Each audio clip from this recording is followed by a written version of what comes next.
अक्सर student life में burnout और परेशानी का एहसास बहुत आम हो जाता है, पर अच्छी खबर यह है कि इस पर काबू पाया जा सकता है। तो आज हम इसी मसले से निपटने के लिए एक प्रैक्टिकल गाइड पर बात करेंगे। तो चलें इसको जरा गहराई में देखते हैं। क्या कभी ऐसा लगता है कि स्टूडेंट लाइफ का प्रेशर हद से ज्यादा बढ़ गया? असाइनमेंट्स, एग्जाम्स और फिर मुस्तकबिल की टेंशन, ये सब कुछ मिलकर इंसान को थका देता है ना? और देखें, ये सिर्फ कोई वहम या एहसास नहीं है।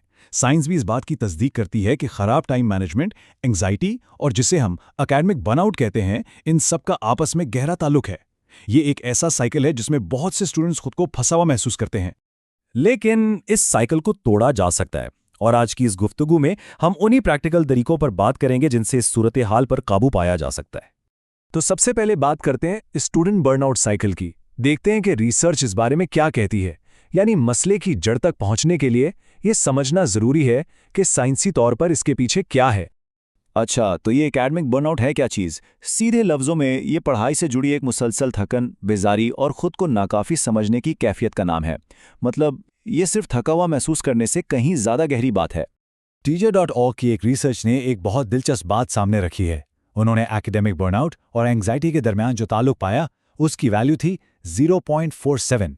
अब सवाल यह है कि इस नंबर का मतलब क्या है, ये इतना अहम क्यों है? इसका मतलब ये है कि ये दोनों चीज़ें एक दूसरे से बहुत मजबूती से जुड़ी हुई हैं। यानी जब एक चीज़ बढ़ती है तो दूसरी भी बढ़ती है। बर्नआउट ज़्यादा होगा तो एंग्जाइटी भी बढ़ेगी, और अगर एंग्जाइटी ज़्यादा होगी तो बर्नआउट भी बढ़ेगा। ये दोनों एक दूसरे को मज़ीद ख़राब करते हैं। तो फिर इसका हल क्या है? इसी रिसर्च में ये बात भी सामने आई कि अच्छी टाइम मैनेजमेंट, यानी वक्त को सही तरीके से इस्तेमाल करना, बर्नआउट के खिलाफ एक ढाल का काम करता है। यही वो स्किल है जो इस पूरे साइकिल को तोड़ने में मदद दे सकती है।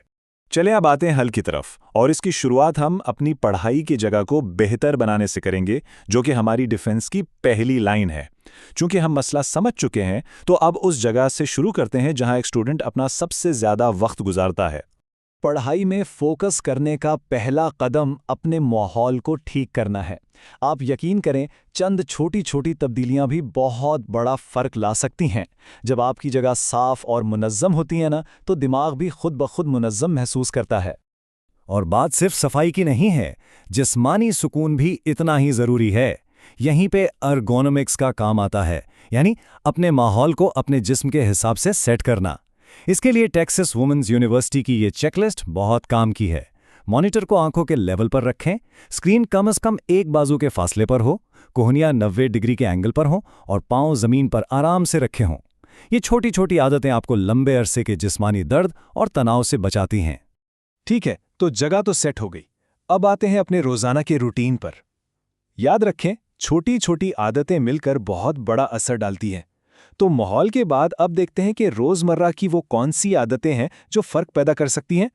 मेंटल हेल्थ फर्स्ट एड के मुताबिक रोजाना अपनी देखभाल के लिए कुछ बुनियादी चीजें बहुत जरूरी हैं, जैसे कि एक रूटीन सेट करना, यानी उठने, खाने और पढ़ने का वक्त, कम से कम 7 घंटे की नींद लेना, रोजाना सिर्फ 20 मिनट की वर्जिश और अच्छा ग़िज़ाइयत से भरपूर खाना। हाँ, और पानी पीते रहना तो बहुत ही ज़रूरी है।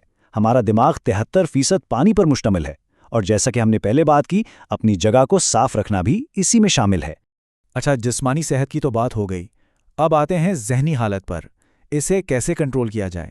यहाँ हम कुछ ऐसी टेक्निकों पर बात करेंगे जिन्हें आप किसी भी वक्त फौरी तौर पर इस्तेमाल कर सकते हैं। घंटों स्क्रीन देखने से आंखों पर बहुत जोर पड़ता है, ठीक है? इसके लिए एक बहुत ही आसान उसूल है, 20-20-20 का रूल।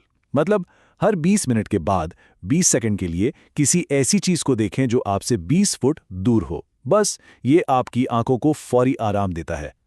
और जब भी टेंशन या परेशानी महसूस हो, तो ये छोटी सी सांस की वर्जिश करके देखें। बस एक गहरी सांस अंदर लें, 3 तक गिनें और फिर आराम से सांस बाहर निकाल दें। ये एक छोटा सा अमल आपके नर्वस सिस्टम को फौरन रिलैक्स कर देता है। इसके अलावा 2 और बहुत ज़बरदस्त ज़हनी मशकें हैं। एक है माइंडफुलनेस, यानी अपने हाल में, इस लम्हे में जीना। इसके लिए आप हेड स्पेस या काम जैसी ऐप्स की मदद से मेडिटेशन कर सकते हैं। और दूसरी है ग्रैटिट्यूड, यानी शुक्रगुजारी।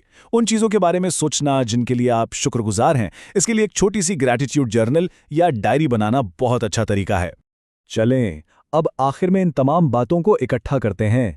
ये है आपकी हफ्तावार वेल-बीइंग चेकलिस्ट, एक ऐसी लिस्ट जो इन तमाम टिप्स को एक जगह समेट लेती है ताकि आप उन्हें आसानी से अपनी जिंदगी में शामिल कर सकें।